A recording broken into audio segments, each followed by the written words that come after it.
probably our third flight in Afghanistan, and we were sent up to the northern part of Afghanistan where there was some attacks being made on the northern convoy route.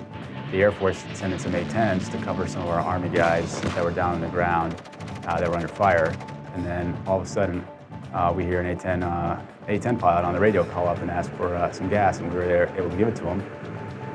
And he was able to come up for about 5 minutes, get the gas he needed, and he went back down and was able to, well then when he went back down, his wingman came up, got some gas, and they were able to provide cover for Army troops and make sure that they were safe.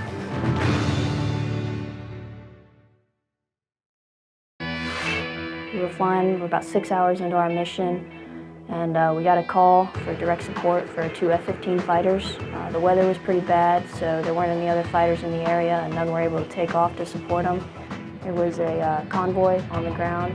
They were receiving a lot of direct fire from a couple buildings, and they had the bad guys had to jump on them, so they were calling it in.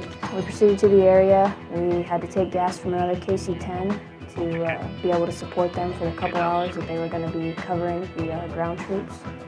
We made sure they had all their gas. They took care of the guys on the ground.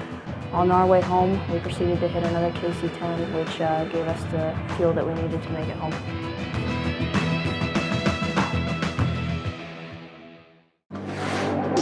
There was one instance that I remember a couple years ago. We were just flying over Afghanistan, and next thing we know, we hear over the radios, hey, you guys need to hurry up. We got guys that need help. And so the fighter guys, you know, they're kind of in a rush, so they come get their gas.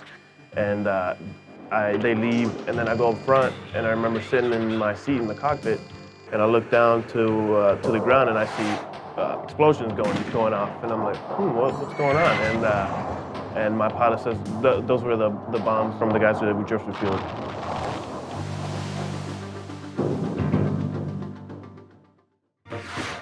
We had single days that we offloaded over 1 million pounds of fuel with only 15 sorties.